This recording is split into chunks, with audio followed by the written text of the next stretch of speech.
변함없는 마음들이 모이고 또 모인다.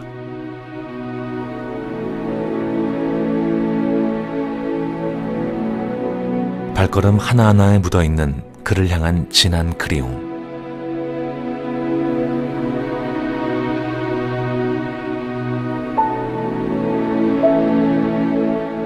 대한민국 제16대 대통령 노무현. 그가 우리 곁에 있을 때도 그랬다.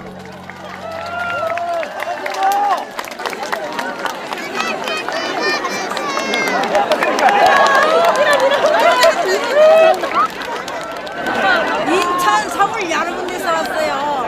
양산입니다, 양산. 대구. 한번 보시지요. 앞모습은 어떻습니까?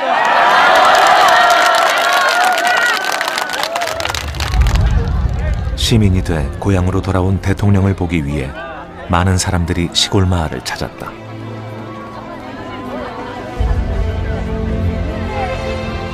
언제든 달려가도 반갑게 맞아주던 행복한 전직 대통령.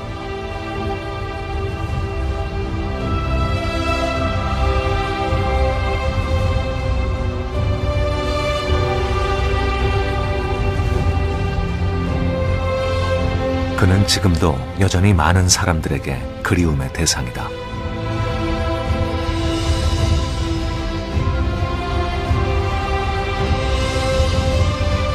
우리는 왜 그를 이토록 그리워하는 걸까?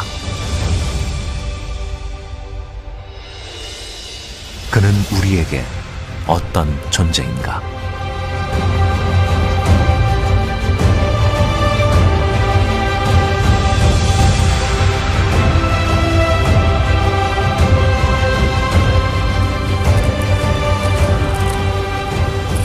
저 해마다 오거든요.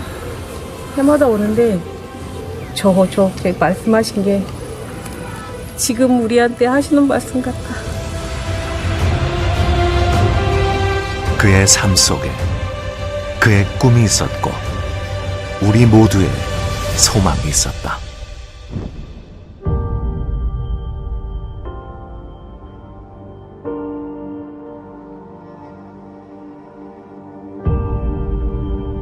사즉생입니다.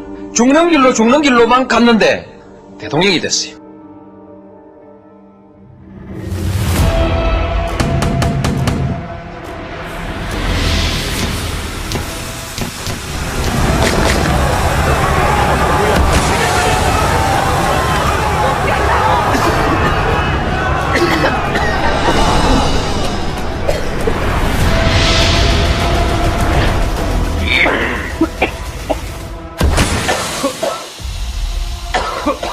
사복 경찰들이 깎깔려 있는데 저 사람은 누구냐?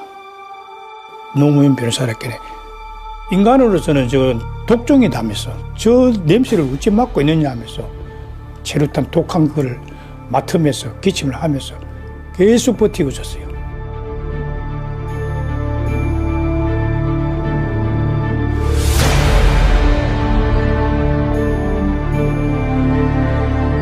변호사 노무현. 그가 버린 것은 무엇이고 그가 얻고자 한 건 또 무엇이었을까?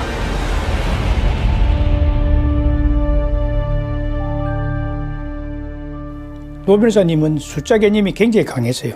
그러다 보니까 세무소송을 많이 하게 됐습니다. 성소율은 100%였습니다. 중소기업인다 영업자들은 우리 사무실에 소문을 듣고 거의 다 찾아왔습니다. 그러다 보니 소문이 꼬리를 물고 문정성실을 이룰 정도로 사건이 많았습니다. 성공이 주는 달콤한 여유. 어린 시절부터 꿈꿔왔던 삶이었다. 제일 관심을 가졌던 것은 먹고 사는 문제였습니다. 그냥 삶에 대한 불안이 없이 살고 싶었습니다. 가치 있는 삶을 추구하는 것보다 현실적으로 먹고 사는 것이 아주 중요하던 그런 어린 시절을 보냈기 때문에 그랬는지 모르겠습니다.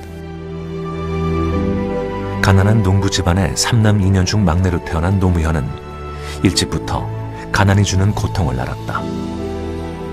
학교 다닐 때도 점심시간에 도시락을 싸오는 걸 거의 구경을 못했습니다. 항상 그 구김없이 행동하기 때문에 가정 형편이 그렇게 어렵다는 걸 몰랐거든요. 구김없이 밝았던 소년 노무현은 학교 성적이 늘 상위권이었다.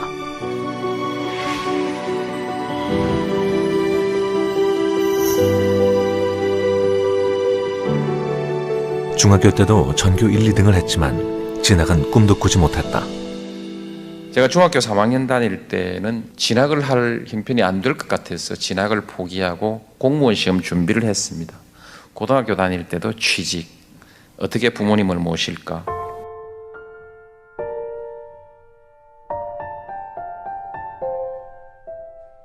결국 고등학교를 졸업하자마자 어망회사에 취업을 했다.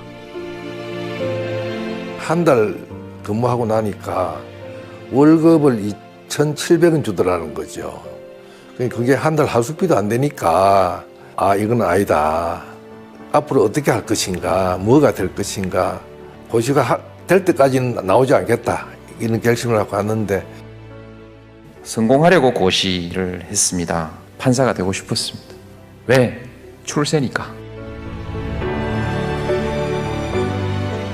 그러나 가난은 또다시 그의 발목을 잡았다.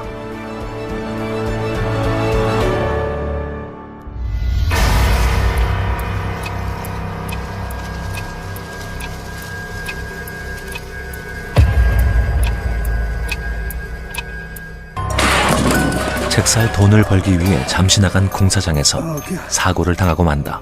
병원에서 전화가 왔어요. 병원에 쫓아가니까 진짜 머리에 그 기부수를 해서 그냥 필담으로 이제 이야기할 수밖에 없었어요. 절실했던 만큼 최선을 다했다. 독학으로 법전을 익힌 끝에 75년 드디어 합격. 60명 합격자 중 유일한 고졸 출신이었다. 정정당당하게 노력해서 얻은 결과였다. 연수원 생활을 마치고 77년 대전지방법원 판사로 임명된다. 그러나 1년 만에 판사직을 그만두고 변호사 개업을 해 부산 지역에서 잘나가는 세무 변호사가 된다. 그토록 바라던 출세의 길, 성공한 삶이었다.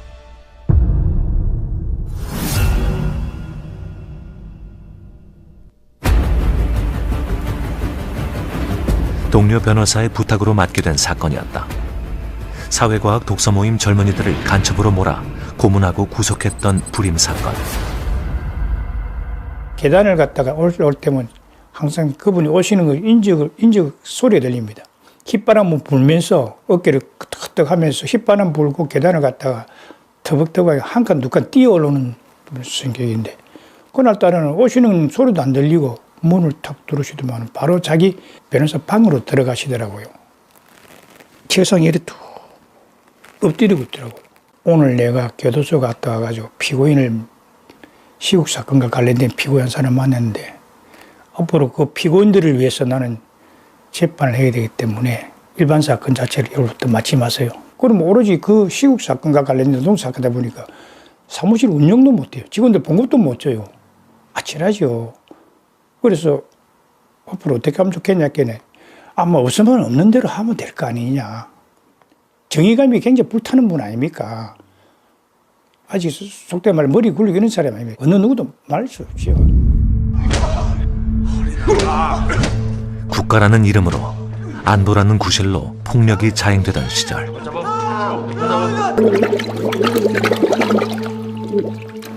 너무 충격적이잖아요. 헌법이 어떻고 뭐 무슨 법이 어떻고 하는 얘기가 너무나 무색하고 죄스럽죠. 청년의 몸에 선명하게 남아있던 고문의 흔적을 보며 떠오른 사람이 있었다. 제 아이가 초등학교 5학년이었는데 8년 뒤에는 대학교를 가게 생겼는데 아이가 그 꼴을 당한다고 생각하니까 도저히 견딜 수가 없었습니다. 우리 아이가 대학교를 들어가기 전에 독재를 무너뜨리자. 에피가 대신하자. 당신들이 망하지 않으면 내가 망하는 거다. 망할 때까지 하자. 우리의 아이들이 살 미래를 위한 일. 어른으로서 응당 해야 할 일이라 생각했다. 시국 사건과 관련된 사건만 주로 맡았어요. 학생들 보면 거기다가 가난해가지고 돈을 착수금 낼 형편이 못 됐습니다. 정말 어려웠어요. 자기가 먹고 싶어하는 삼계통도 못 먹고.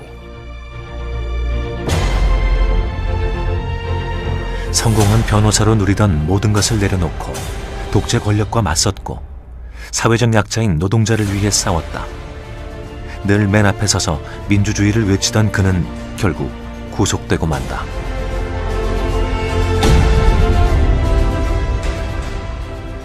검찰에서 앞으로 데모할 때 선봉도 안 하고 잘못됐다 해라 하면은 내가 불구속 달아주고 그래 하겠다 했겠네. 노무현한테 그 말이 과연 통하겠습니까? 거절했지요.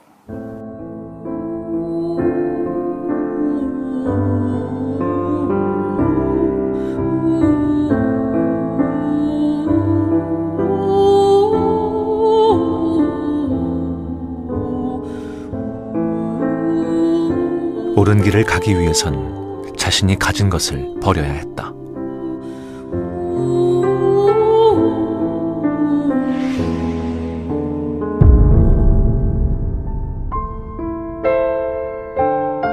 구속돼 있는데 국회의원 한 사람이 저를 면회를 왔어요. 이상해요. 저 사람 변호사도 아닌데. 그 당시에는 구속돼 있는 사람 면회를 갈 수 있다는 것이 대단히 유효한 투쟁의 무기였습니다. 그래서 그거 해보자. 당시 통일민주당 대표였던 김영삼 총재와의 인연이 시작된 것이다. 통일민주당의 텃밭이자 노무현 변호사의 지역구였던 부산에서 출마. 단번에 13대 국회의원에 당선된다. 출세로서의 국회의원 이런 생각은 전혀 없었어요.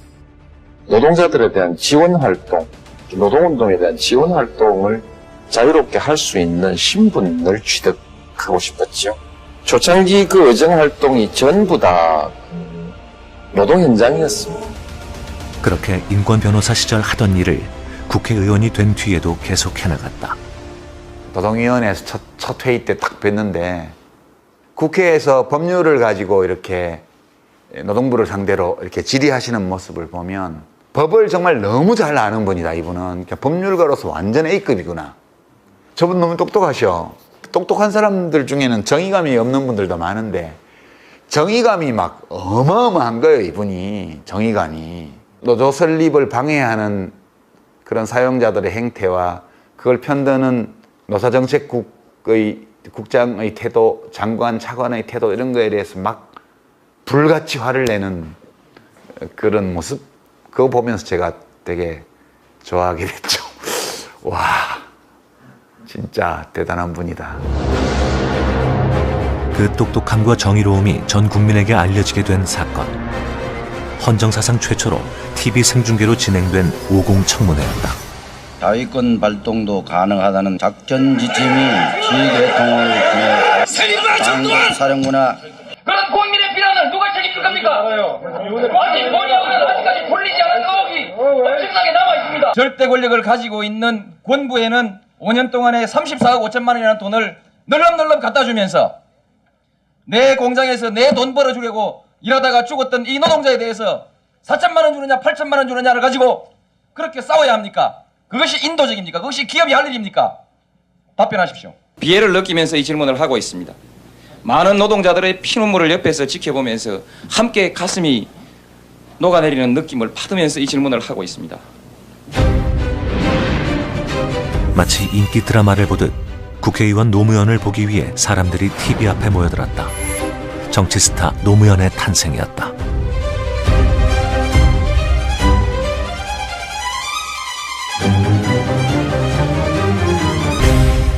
아무 조건 없이 정당법의 규정에 따라 새로운 정당으로 이른바 3당 합당. 합당의 모든 이러한 절차를 김영삼 총재님한테 위임하는 것을 오늘 이 자리에서 본인이 동의합니다. 재청 있습니까? 감청 있습니까? 거의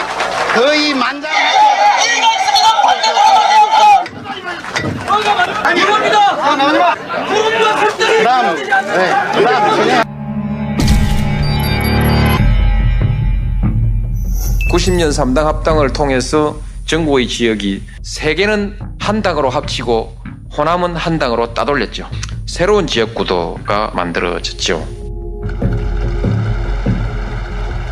권력을 쫓기 위한 야합이었고 지역 분열을 심화시키는 결정이었다.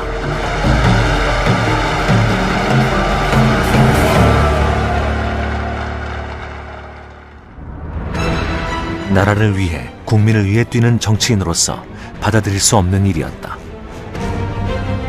그는 김영삼을 떠나 작은 민주당을 창당한다.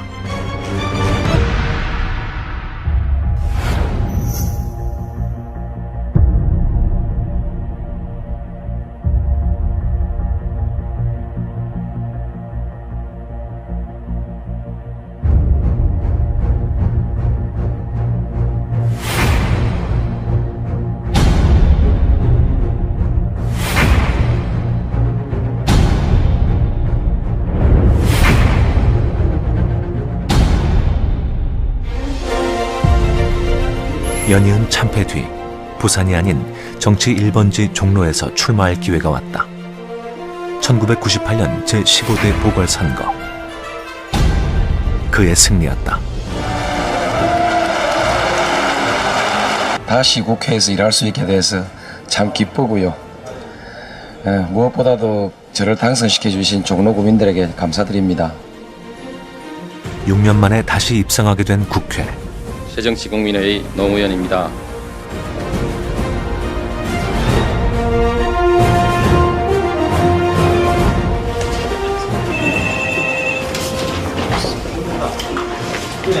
(16대) 총선에서 영남, 특히 그 중에서도 부산 경남 지역에서 출마할 결심을 밝혀드립니다. 우리가 정말 모두 다 만류했죠. 정말 왜 이러시는 겁니까? 참모들 반대가 워낙 완강했어요. 그러니까 이 논쟁은 이제 그만하자. 나는 간다. 또다시 가시밭길을 택한 노무현. 이유는 단 하나였다. 한국이 앞으로 제대로 가려면 분열을 극복해야 합니다. 그리하여 우리 시대 최대 과제인 지역 갈등을 해소하고 동서통합과 화해를 이루려고 합니다. 시끄럽지 않고 어떻게 세상을 바꾸냐.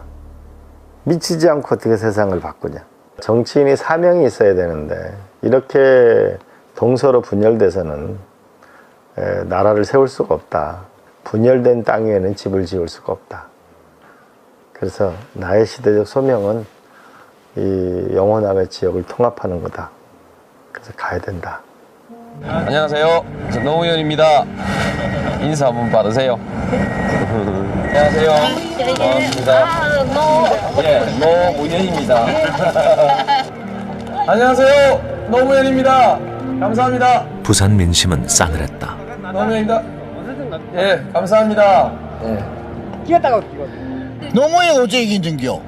여론조사. 이거는 한나라당을 해야 되는데 뭐 시청이잖아. 이게 하지 마소. 한나라당의 유세 현장은 뜨거웠다. 절망스러운 순간은 수시로 찾아왔다. 뭐라고 말해야 되지? 할 말을 잊어버렸는데. 여러분, 혼자서 말을 하려고 하니까 말이 막혀서 잘 안 나옵니다. 유서장에 가도 사람들 잘 안 모이고 그래도 열심히 했는데 그러다 보니까 부산 갈매기 노래 부르게 된 거죠. 부산 갈매기 나를 정령 잊었나. 부산 갈매기 부산 갈매기 너는 정녕 나를 잊었나.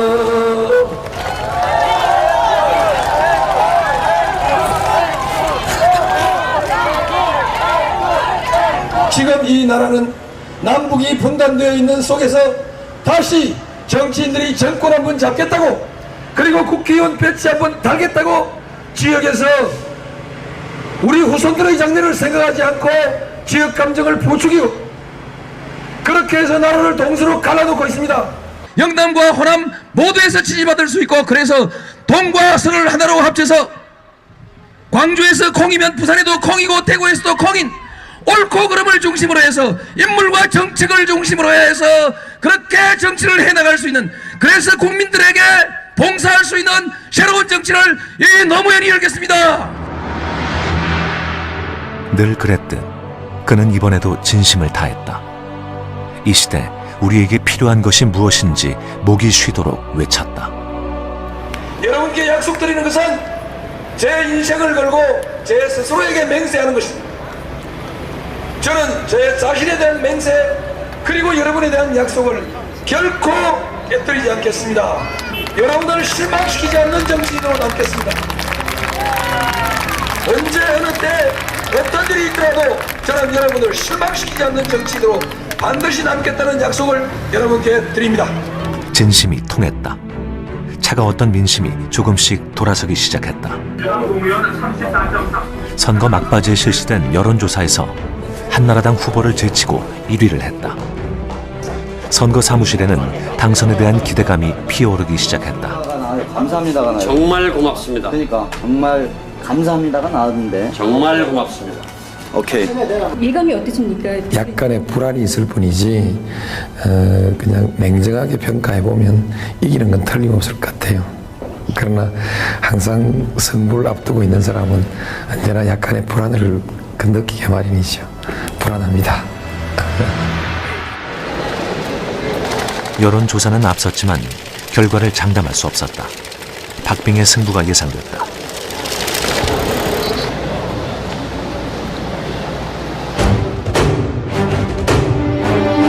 자신의 텃밭이라 승리를 확신했던 한나라당 사무실도 긴장과 초조의 기운이 감돌았다. 그런데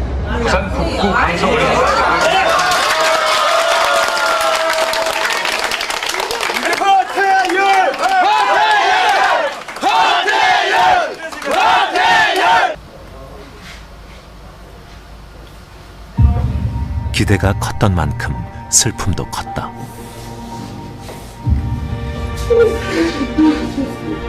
많은 부산 시민들이 지지를 해줬지만 한나라당을 이기기에는 역부족이었다. 지역 갈등의 벽은 높고도 두터웠다. 그러나 자신의 슬픔보다 선거 사무실 식구들 마음부터 챙겨야 했던 노무현. 수고들 많았고요. 우리가 겪은 이런 것보다 더 참담한 일들을 많이 겪으면서들 살아요. 훨씬 더 참담한 일들 다 겪고.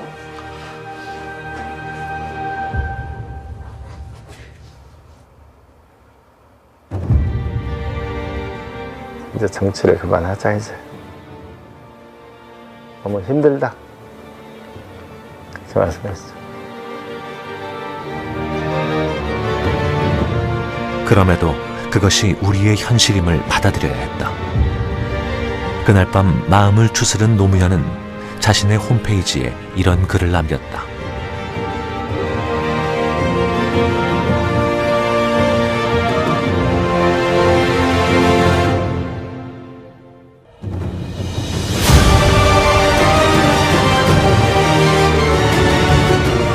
밤새 놀라운 일이 일어났다. 절망으로 흐느끼던 밤, 희망의 싹이 틔워지고 있었다. 이 농부가 밭을 탓할 수 있냐라는 그 글에 인터넷 댓글이 달리기 시작하면서 아주 전대미문의 정치적 사건이 우리의 의지와 상관없이 그렇게 돌아가는, 어떻게 보면 깨어있는 시민들의 자발적인 움직임이 이제 거대한 역사의 물줄기를 이제 만들기 시작했던 거죠. 지금 홈페이지 가면은 굉장히 위로는 어마어마하게 되어 있습니다. 벌써? 예, 뭐 어마어마하게 되어 있습니다.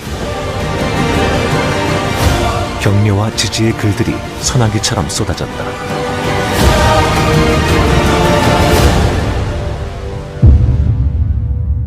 이제 인터넷 안에서 바보 노무현이라는 말이 떠돌아다니기 시작했었어요. 지역구가 종로에 있는데 훨씬 유리한 곳인데 왜 그걸 버리고 부산으로 가냐. 바보. 제일 마음에 드는 별명입니다. 바보 하는 그게요. 그냥 좋아요. 마음과 마음이 모여 감동은 더 커져갔다. 아까 제가 인사드릴 때 반갑습니다 이렇게밖에 못했습니다. 들어가서 가만히 생각해 보니까 빠뜨렸어요. 감사합니다를 빠뜨렸어요. 감사합니다.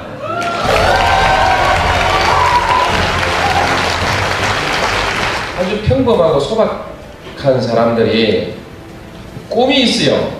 국민들이 쫙 쳐다보는데 그때 제가 거기 얼굴을 불쑥 내미니까 그 국민들의 많은 소망이 탁 부닥치면서 제가 반짝빛이 나는 것 같아요. 그 자리를 비켰으면 안 되는가? 지금도 실제로 좀 그런 생각을 가끔 해요. 힘들 때 그런 생각을 항상 합니다. 근데 있어야 하는 것 같아요. 이 책임이라는 게 있는 것 같아요. 잘 하겠습니다.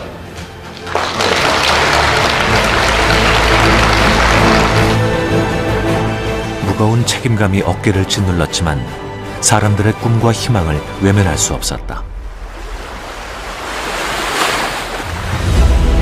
지지자들의 성원에 힘입어 제16대 대통령 선거 새천년 민주당 후보 경선에 나갔다. 오로지 국민만 믿고 시작한 도전이었다.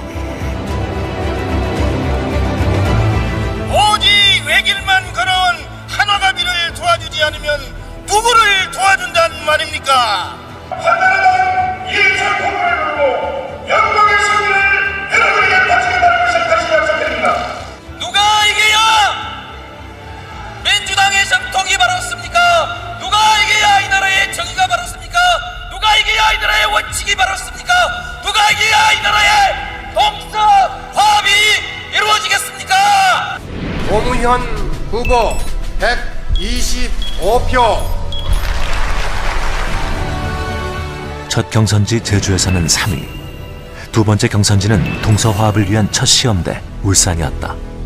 안타깝게도 울산에 오면 당에서 당신이 후보가 될 수 있겠느냐? 이렇게 질문합니다. 안타깝게도 제가 호남에 가면 영남에 표 있느냐? 이렇게 질문합니다. 도와주십시오! 도와주십시오!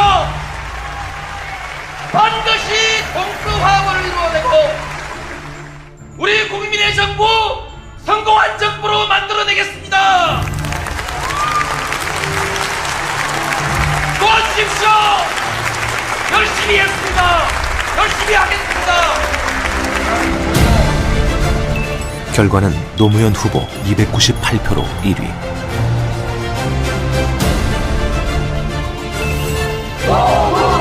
노풍이 불기 시작했다. 울산에 이어 광주까지 동서화합의 상징인 두 지역 모두 그가 1위였다. 경선이 진행될수록 노풍은 거스를 수 없는 바람이 되어갔다. 강원, 인천, 그리고 경기까지 그가 모두 석권했다.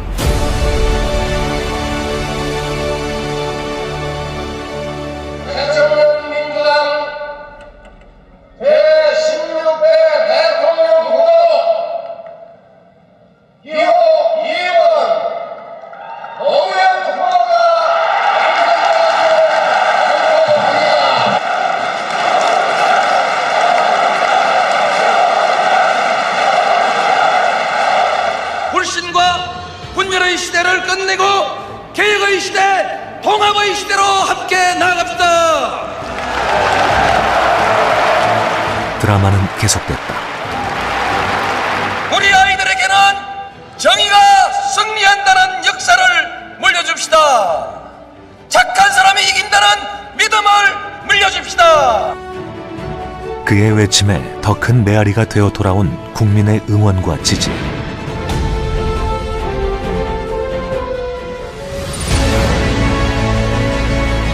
그가 당선됐다. 정의와 원칙의 상징이었던 그를 국민이 선택했다. 모든 사람들이 어느 편이 이기느냐에 관심을 가지고 있는데 저는 어느 편의 승리보다 원칙의 승리를 간절히 바랍니다. 끊임없이 자신이 가진 걸 버렸던 노무현. 그러나 버림은 곧 채움이었다. 진심은 더 큰 진심이 되어 돌아왔다.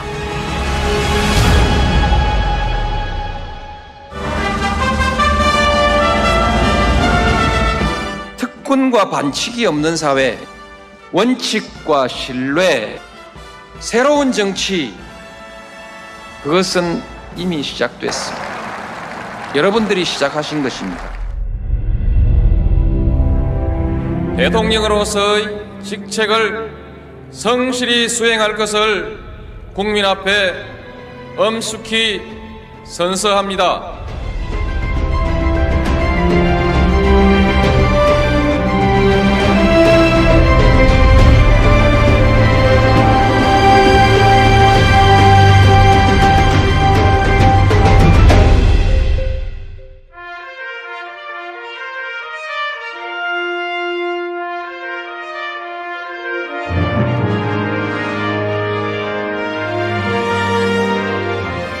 이제 대통령의 초법적인 권력 행사는 이상 더 없을 것입니다.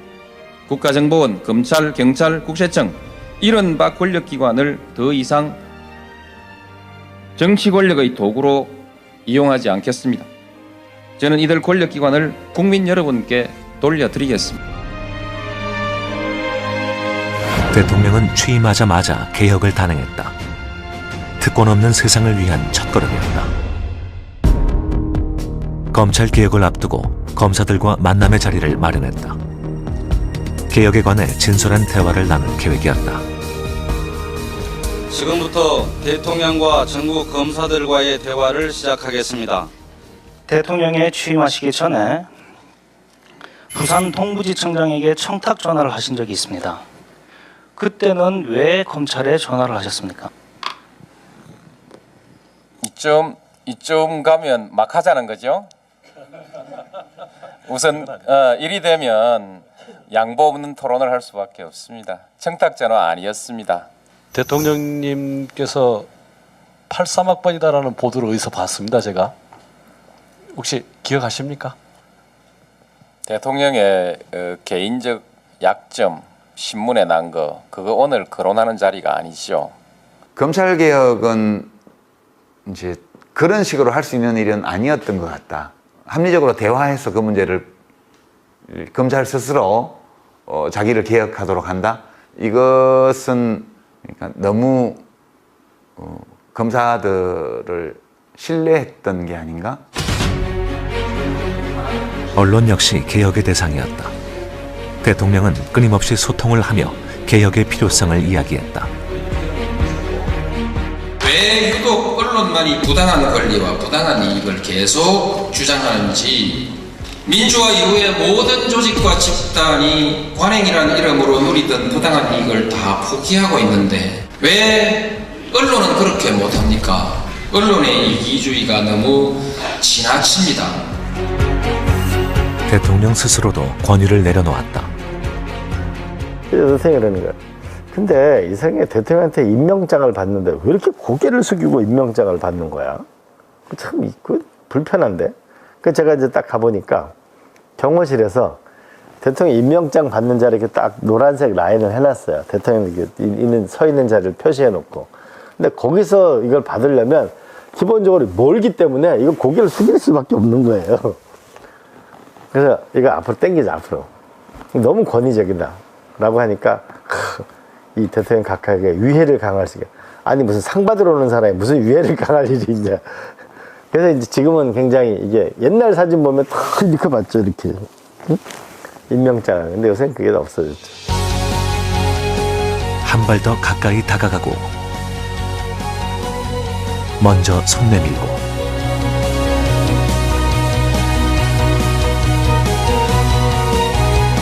허리 숙여 눈 맞추는 대통령. 50 때부터 대통령의 별장으로 쓰던 청남대를 국민에게 반환했고 폐쇄되어 있던 북악산 숙정문 일대도 개방했다.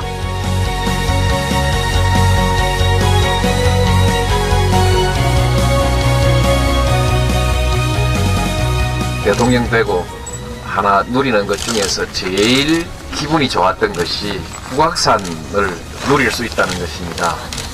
올라와 보니까 너무 좋아요. 처음에는 혼자 누리는 것이 은근히 기분이 좋고 이게 좀 특권을 가진 것 같아서 기분이 좋았는데 몇 번 이렇게 와 보니까 자꾸 미안한 생각이 들었습니다. 늘 꿈꾸던, 언제나 염원해오던 사람 사는 세상을 위한 걸음을 하나씩 떼어나갔다. 사람이 사람으로 대접받는 사회, 사람이 사람 노릇 하고 사는 사회. 그러나 취임 첫 해부터 난제들이 쏟아졌다. 이라크 파병은 평소 지키던 원칙과 소신에 어긋나는 일이었다. 대통령을 맡은 사람으로서는 회피할 수 없는 불가피한 선택이었다고 생각합니다. 대통령이 역사에 오류를 기록하고 싶지 않다고 해서 기록하지 않을 수 있는 것이 아니구나. 부득이 그렇게 할 수밖에 없는 그런 경우가 있구나. 그런 것을 새삼 느끼면서 참 대통령 자리가 어렵고 무겁다. 미국과의 지난한 협상 끝에 전투병이 아닌 비전투병을 파병하기로 결정했고 파병 규모도 3,000명으로 줄였다. 할 수 있는 최선의 선택이었지만 먼 이국 땅에 나가 있는 병사들은 늘 마음에 걸렸다. 그래서 계획한 깜짝 방문. 이제 관등 성명이라 그러잖아요. 한 명씩 이렇게 악수를 하면서 저 악수를 딱 하는 순간 그 손이 되게 따뜻했고요. 도톰했습니다. 그게 굉장히 강했고요. 저희 대통령님께서 오셨던 그것만으로도 모두가 다 분위기도 굉장히 좋았고, 야, 우리 더 잘할 수 있다. 우리 무사히 갈 수 있어. 라는 좀 더 으쌰으쌰 했던 그런 파이팅이 더 생겼던 것 같습니다. 대통령의 바람은 한 가지였다. 대통령의 방문이 부담과 불편이 아닌 위로와 격려가 되길 바랬다. 내가 가서 잠을 자면 얼마나 또 많은 사람들이 또 불편하겠냐. 그러니까 잠자는 거는 빼고 하여튼 위문 격려하고 오는 걸로 하라고. 그래서 병사들에 대한 어떤 것도 미안함, 보낸 거에 대한 애절함, 그런 것들이 이제 있었죠. 예. 자네는 꿈이 뭔가? 한국에서 뭐 할 건가? 그러셔서 저는 태권도 해외 지도자가 제 목표입니다. 반드시 나라를 위해서 꼭 성공하시게 라고 말씀하셨던 그게 아직도 가슴에 남아있기 때문에 그게 좀 잊을 수가 없어요. 그 눈빛이랑.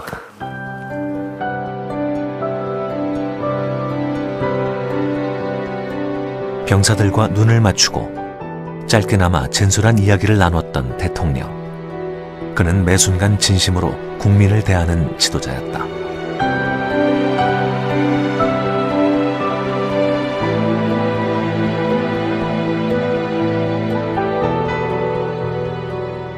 인본주의죠. 인본주의 정신이 기본적으로 깔려 있고, 그 다음에 소통.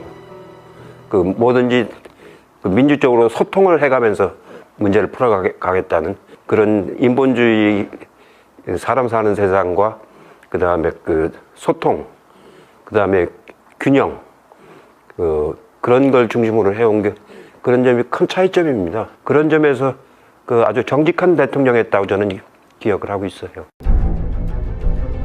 그러나 언론을 비롯한 기득권층은 그를 인정하지 않았다. 연일 날선 비난이 신문을 도배했다.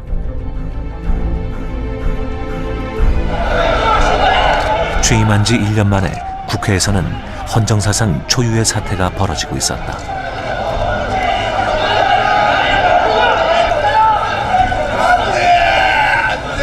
다 193표, 부 2표, 대통령 노무현 탄핵 소추안은 선포합니다. 대통령 탄핵 소추 가결. 믿기지 않는 일이 현실이 됐다. 그야말로 담담하게 기다리는 수밖에 없었죠. 그러나 연일 촛불 시위가 계속되고 있어서 그때가 아주 고통스럽고 불행한 시기였다고 생각할 수는 없습니다. 여전히 그를 지지하고 사랑하는 사람들이 그의 곁에 있었다. 깨어있는 국민 한 사람 한 사람의 작은 불꽃이 모여 대통령을 지켜냈다.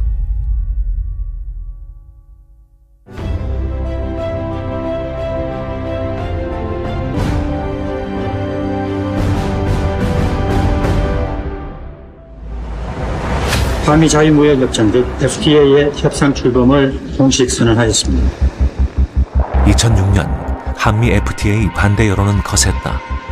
대통령을 지지했던 사람들까지 돌아서고 있었다.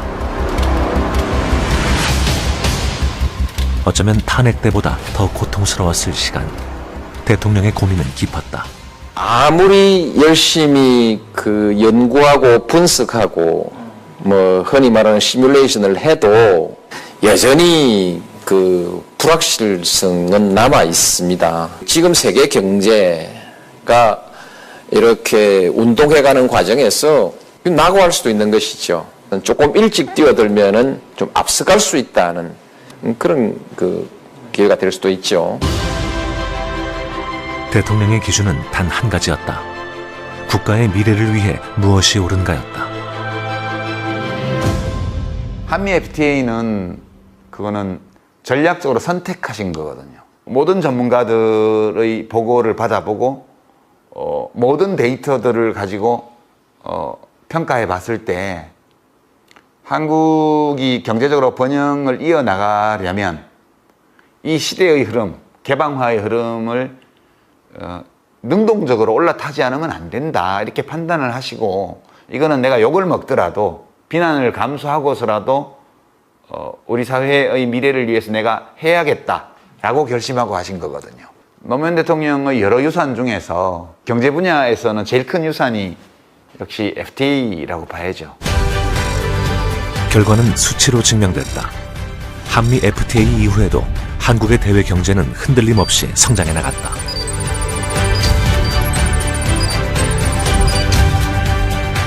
대통령이 되고 나서 보니까 아무래도 가장 멀리 볼 수 있는 위치에 있다. 20년, 30년 앞을 내다보는 그런 좀 대통령이 되고 싶다는 의사를 많이 피력하셨거든요. 해양수산부 장관 시절 경험은 오래 묵은 어려운 국정 과제들을 해결하는 데 큰 도움이 됐다. 18년 동안 처리하지 못했던 방사능 폐기물 처리장 문제. 주민투표라는 새로운 방식을 도입해 문제를 해결했다. 참여정부 대통령은 설거지 대통령입니다. 20년, 30년 묵은 과제들을 다 해결을 했습니다. 행정수도는 30년 묵은 과제이고 용산기지 이전 전시 작통권 그리고 국방계획 인생정부 20년 묵은 과제이며 방패장구지 선정 장안공단은 18년 묵은 과제이고 사법개혁은 10년 이상 끌던 과제이고 항만농업 공급체계는 세계 어느 정부도 매입에 해결하지 못했던 수백 년, 100년이 넘는 꼴통 과제의 것을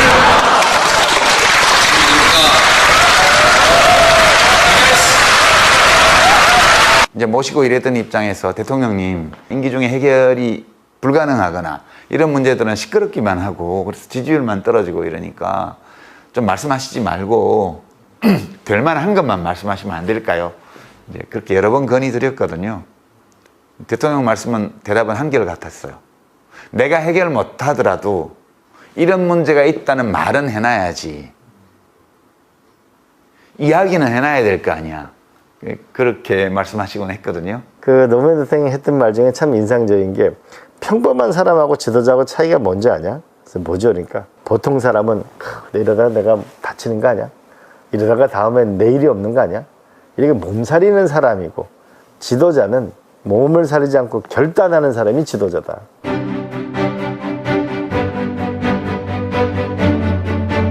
한 나라의 운명이 걸려있는 엄중한 선택들이 수시로 밀려오는 어렵고도 힘든 자리. 무엇 하나 대충 하는 법이 없었다.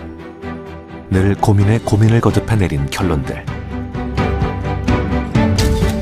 수도권 인구 유입 감소는 지역균형 발전 정책을 지속적으로 추진해서 얻은 성과였고 역대 정부 중 복지 예산을 가장 많이 늘린 정부가 됐다. 대외 경제 지표도 탄탄했다. 참여정부 5년 내내 수출은 2자릿수로 증가했고 경제 성장률은 이전과 이후 정부보다 높았다.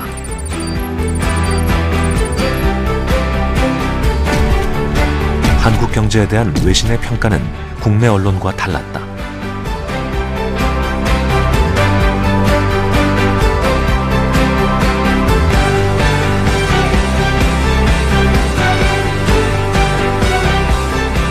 전쟁 위기로까지 치달았던 북핵 문제는 육자회담과 14 남북 공동선언을 이끌어내며 한반도의 평화 분위기를 조성했다. 대통령으로서 보면 자잘한 손익계산을 안 하는 분이셨어요. 이분은 되게 합리적이냐 아니냐, 옳은 것이냐 틀린 것이냐, 필요한 거냐 필요 없는 거냐, 이게 중요한 분이었어요. 진짜 합리적인 분이셨어요.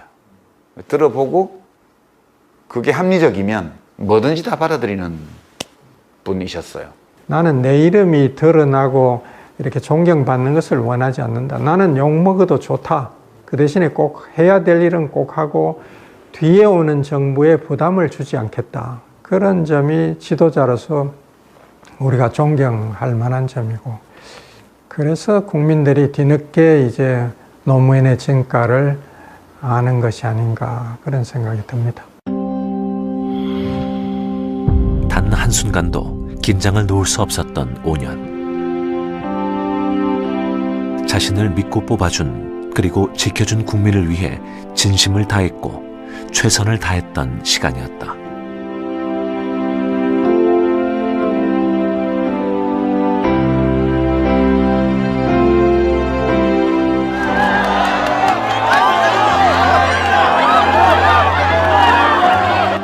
지난 5년이라는 것이 아주 긴 세월이기도 하고 아주 짧은 세월이기도 하죠.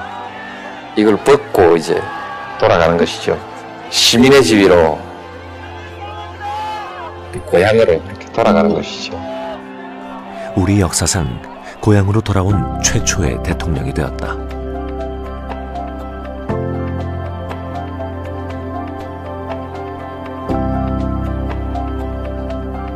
이름도 생소하던 작은 마을은 연일 사람들로 북적였다. 대통령 얼굴 한번 보겠다고 매일같이 찾아오는 사람들. 시민이 돼 돌아온 대통령을 만나는 건 가슴 설레는 첫 경험이었다. 이 포즈는 비쌉니다. 보통 뭐 이거는 1,000원. 많게는 하루 2만 명이나 방문했고 대통령이 11차례나 나와서 인사한 날도 있었다. 팬 서비스 이게 쉬운 일이 아니에요. 대통령 내가 당선될 때는 우리 헌법에 마치고 난 뒤에 애프터 서비스까지 하라, 이런 법이 없었어요. 없었는데 그만두고 난 게 이게 생겨가지고 여기만 보고 가시려니까 좀 싱겁죠. 나중에 오면 요 등산 코스, 산악 자전거 코스, 또 뭐 자연 학습 코스 다 만들어 놓을게요. 시민 노무현은 꿈에 부풀어 있었고 봉하마을엔 새로운 바람이 불기 시작했다.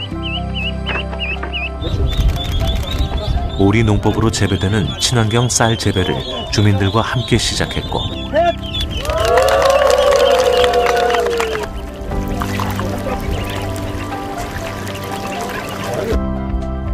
마을 뒷산엔 차밭을 조성했다. 뿌리 사이로 흙이 골고루 들어가야 되거든. 으쌰, 으쌰, 잘 살겠다. 오염돼 있던 마을 하천도 청소했다. 재임기 주요 정책 중 하나였던 지역균형 발전을 이제 한 시민이 돼 실천해 나갔다.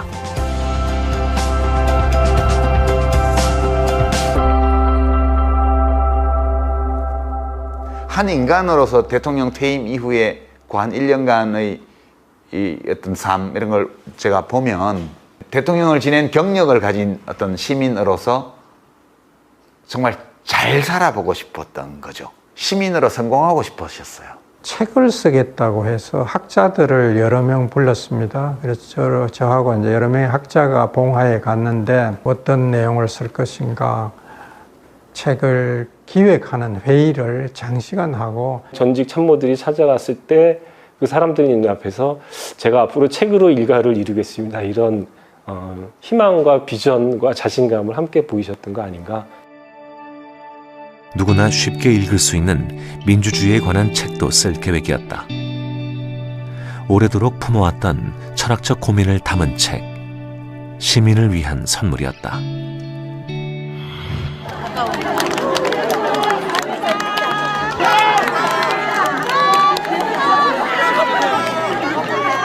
한 23년 정도 이렇게 배웠는데 그 기간 동안에 봤던 대통령님의 모든 얼굴 중에서 가장 큰 자부심으로 넘쳐나는 얼굴이 그때였어요. 정말 육체적으로 정신적으로 너무너무 건강하고 행복한 시간이었어요. 그때가. 안녕하세요. 안녕하세요. 소박한 일상을 누리는 대통령은 행복했고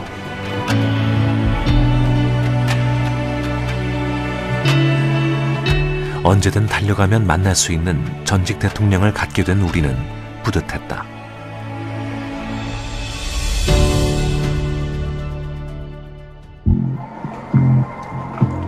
그러나 퇴임한 지 1년도 안 돼 마을의 공기는 얼어붙고 있었다. 언론이 다시 날을 세우기 시작했다. 태광실업 박연차 회장이 검찰에 소환될 예정입니다. 검찰은 이와 관련해 노무현 전 대통령 측근 수사에 박차를 가하고 있습니다. 노 전 대통령의 주변 인물들을 겨냥한 검찰 수사는 다각도로 확대되고 있습니다. 검찰이 노무현 전 대통령에게 오는 30일 오후 1시 반에 대검찰청에 나오라고 통보했습니다. 국민 여러분께 면목이 없습니다. 지방시켜드려서 죄송합니다. 잘 가져오겠습니다.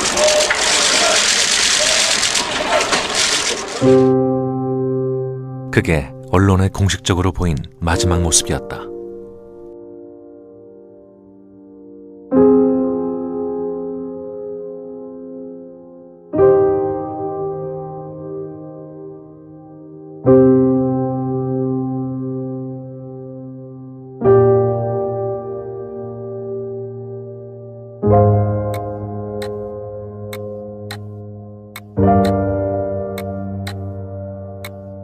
노무현 전 대통령 수사 당시 불거졌던 이른바 논두렁시계 사건의 배후에 당시 국정원이 있었던 것으로 확인됐습니다. 노무현 전 대통령을 망신주라고 검찰에 지시를 내렸다. 국정원 개혁 TF의 조사 내용입니다. 노무현 전 대통령 수사와 관련해서 여론 조작에 관여한 정황을 확인했다고 밝혔습니다.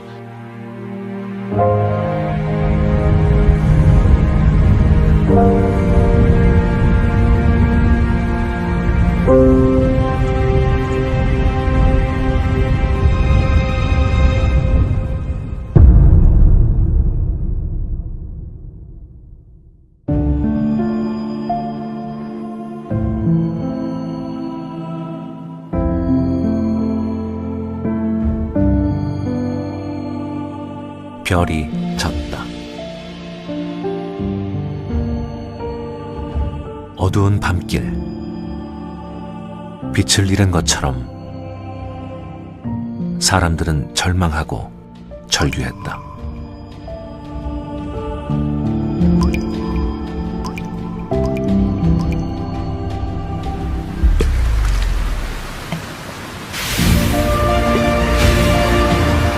원칙이 바로 선 사회, 신뢰가 든든한 사회, 투명한 사회, 공정한 사회로 가야 합니다.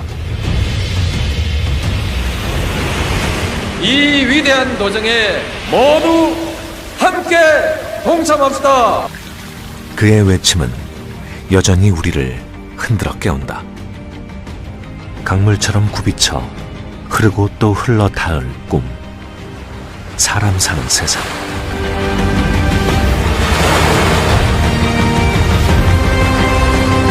우리는 여전히 꿈꾸고 있기에 그가 그립다.